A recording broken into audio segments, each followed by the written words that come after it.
É bem certo que o livro de Daniel traz muitos números, e um dos mais famosos que intrigam estudiosos, assim como leigos na escritura, são as 70 semanas de Daniel.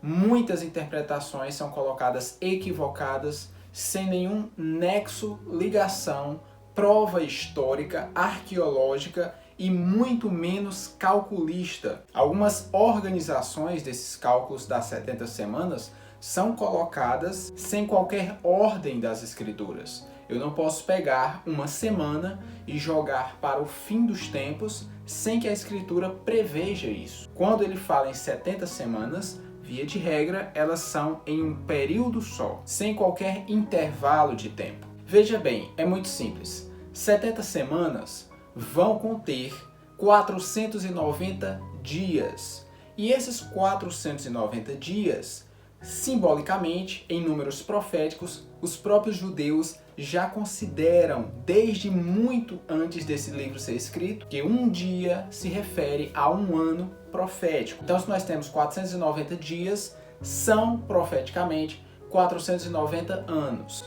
Esse período que foi dado aos judeus é o período que marcaria o final do tempo da lei, e assim começaria o tempo da graça, marcado pela morte sacrificial de Cristo, a qual eu vou ler os versos e vou colocar a explicação aí para vocês em instantes. Muito além de saber os versos, nós temos que saber a história, porque o início do cumprimento de alguns desses versos vai se dar com ordens de alguns imperadores e reis e governantes. Então vamos precisar saber em que ano antes de Cristo isso foi efetivado. No livro de Apocalipse e no livro de Daniel, você vai encontrar um período muito repetido ao longo destes livros, e é o período de 49 meses, que é igual a 3 anos e meio, também é igual a 1260 dias, ou como o próprio anjo fala no capítulo 9 do livro de Daniel, que é um tempo, 2 tempos e metade de um tempo. Tempo, simbolicamente, é ano. Então, um ano, 2 anos, metade de um ano. Se é tudo ao mesmo tempo, por que ele faz essa distinção, separando em dias, em meses, em anos? Talvez ele queira passar uma mensagem com isso, revelando que esses tempos, que esses períodos vão acontecer no mesmo espaço de tempo, só que em momentos diferentes da história, seja antes ou depois de Cristo. Muito além desses números, nós vamos encontrar outros números. E lá no último capítulo do livro de Daniel, capítulo 12, nós vamos encontrar 1290 dias e 1335 dias. O que é que ele quis dizer com isso? Quando é que esse período vai acontecer? Vai se cumprir? Será que são dias literais? Ou será que são anos, assim como os outros? Toda a imagem do quebra-cabeça perde o seu sentido se uma peça for colocada fora do lugar. Isso é, se ela se encaixar. E mesmo que se encaixe, vai ficar uma imagem disforme. Por isso que é importante que cada pedra desse tabuleiro, desse jogo, esteja submissa às regras. E as regras são bíblicas. Para que uma delas se mova, eu tenho que ter uma regra bíblica determinando isso. Eu não posso pegar uma semana de 70 anos e reparti-la em períodos que eu quero e lançar a última semana para o final dos tempos, sendo que ela não está descrita dessa forma, mas em cumprimento efetivo na época de vida do Messias aqui nessa terra. Por exemplo, quando ele fala a besta que vem do mar, o grande dragão, quando ele cita o chifre pequeno, ou até mesmo essa cidade das 7 colinas, que é Roma, a cidade que governava sobre os reis da terra naquela época, todos esses personagens são o mesmo personagem. Algumas nomenclaturas às vezes se referem a ele em épocas diferentes. O quarto animal de Daniel, que é o dragão, na verdade é a Roma futura. Um ser que não parece com nenhum animal descrito na natureza. O que são os pés de ferro e de barro? pouca coisa sabemos sobre eles, mas esse pouco já nos impulsiona para descobrir o que realmente é. Mas isso vai ser assunto de um outro vídeo que eu farei em continuação a este. Por enquanto vamos nos atentar a explicar rapidamente Daniel 9, do 24 em diante, até encerrar esse capítulo. Então, repara só. No livro de Daniel, capítulo 9, verso 24, o anjo vai falar que essas 70 semanas estão determinadas sobre o povo de Daniel. E uma característica interessante é que no verso 24 ele vai elencar 6 estágios diferentes, a qual mostra o cumprimento dessas 70 semanas. E essas semanas encerram 3 anos e meio após a morte de Jesus Cristo. E eu vou mostrar o porquê. No verso 24 ele vai dizer assim: 70 semanas estão determinadas para o seu povo e para a sua cidade. E aí ele elenca alguns tópicos aqui. Primeiro, para acabar com a transgressão. Segundo, para dar fim aos pecados. Terceiro, para expiar a iniquidade. Quarto, para trazer a justiça eterna. Quinto, para selar a visão e a profecia. E sexto, para ungir o Santo dos Santos. Isso se cumpriu com Jesus Cristo na terra. E essa parte aqui é a parte final das 70 semanas, ou seja, a última semana de Daniel, 70ª semana. Então vamos por partes.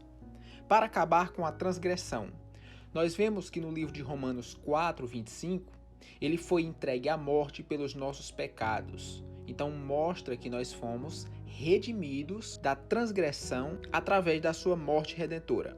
O próximo diz dar fim aos pecados. Nós vemos que no livro de 1 Pedro, capítulo 2, verso 24, ele diz que levou os nossos pecados com ele sobre o madeiro. Isso também confirma. Número 3, ele diz expiar a iniquidade.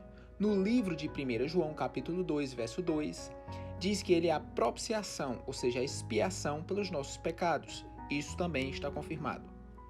Número 4, ele diz trazer a justiça eterna. Podemos conferir 1 Coríntios capítulo 1, verso 30. Diz que Jesus Cristo, a qual para nós foi feito por Deus sabedoria, justiça, santificação e redenção. Justiça foi feita porque é um dos atributos. Número 5. Selar a visão e a profecia. Esses dons imperavam sobre oráculos no Antigo Testamento. E nós vemos que Jesus, no livro de Lucas, capítulo 16, verso 16, afirma que a lei e os profetas duraram até João Batista, confirmando assim o 5º ponto. E o último ponto, 6º ponto, diz ungir o Santo dos Santos. Podemos confirmar no livro de Lucas, também capítulo 4, verso 18, a qual ele diz: o Espírito Santo é sobre mim, pois me ungiu para evangelizar os pobres, e assim por diante.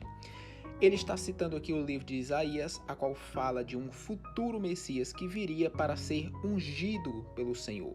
Afinal, a palavra Messias significa exatamente isso, o ungido. Então, recapitulando, o verso 24 está falando sobre o ungido. Você pode ver na última linha. E confirma isso também no verso 25, que é o tema a qual ele se refere. Também é o ungido. Observe na 3ª linha. No livro de Atos diz que Cristo foi elevado a príncipe. No verso 25, ele vai dizer aqui que vai até as 62 semanas, porque a divisão é 7 semanas, 62 semanas e, por fim, mais uma semana, totalizando assim as 70. Até aqui, ele pulou as 62, faltando apenas uma semana. Então, no verso 26, ele vai dizer: depois das 62 semanas, o ungido será morto. Mais uma vez, ele está mostrando que este capítulo está se referindo, no final dele, a ungido, não a um outro personagem. Então, o centro do capítulo, gramaticalmente em concordância, é o ungido. O ator principal aqui, o protagonista, é o ungido. Então ele diz que depois dessas 62 semanas, obviamente antes dessas 62 já tem rolado 7 semanas. Então aqui nós temos 69 semanas. E depois dessas 69, o ungido será morto. E aí muitos utilizam esse verso para falar do príncipe que há de vir, como sendo o anticristo. Só que o que ele está falando aqui não é apontando para o príncipe, mas sim para o povo do príncipe. Então não deve ser confundido. Ele não está falando do príncipe, mas do povo do príncipe. Então, a cabeça comandante dessa frase é o povo do príncipe que há de vir, que destruirá a cidade e o santuário. Então, quem destruirá a cidade e o santuário? É o príncipe ou é o povo? É o povo. Não esqueça príncipe.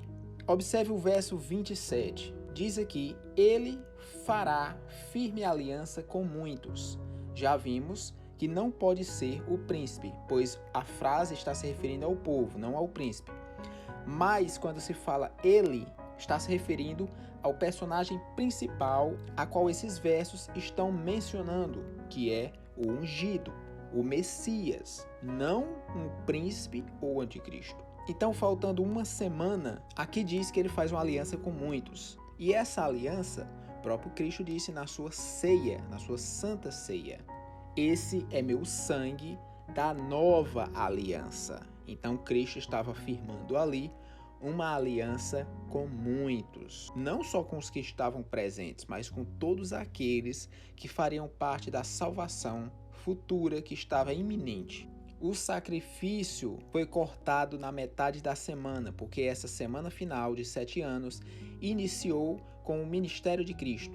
3 anos e meio depois, Cristo é morto, fazendo cessar, assim, o sacrifício, porque o poder simbólico daquilo perde a sua relevância, sendo que o Cordeiro verdadeiro já havia sido sacrificado.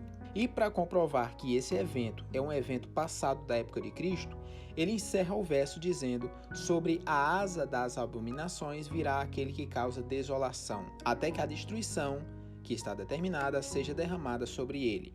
Sabemos que essa abominação da desolação é referente à paganização do Templo de Jerusalém, que foi o que ocorreu no ano 70 depois de Cristo, com a sua destruição. Em próximos vídeos eu vou colocar aqui gráficos, cálculos e números que vão colocar em ordem toda essa sequência de cumprimentos proféticos. Então espero que tenham gostado desse pequeno estudo. Hoje nós vamos ficar por aqui e em breve farei comentários acerca não só desse livro, mas em ligação a outros livros proféticos com base no livro de Daniel, obviamente, para que entendamos o que é da época dele e o que é da época de João no Apocalipse. Porque enquanto Daniel faz um panorama dos eventos futuros e mergulha nos eventos presentes, João faz o contrário. Os eventos que estão a ocorrer na época dele em diante são mais aprofundados, e os passados é apenas um panorama rápido para que ele possa dar prosseguimento sem perder o raciocínio do profeta passado. Não se esqueça de comentar aqui embaixo, dar o seu like, se inscrever no canal e também apertar o sininho para sempre receber nossas notificações dos novos vídeos. Então hoje encerramos o vídeo e nos veremos nas próximas gravações ainda essa semana.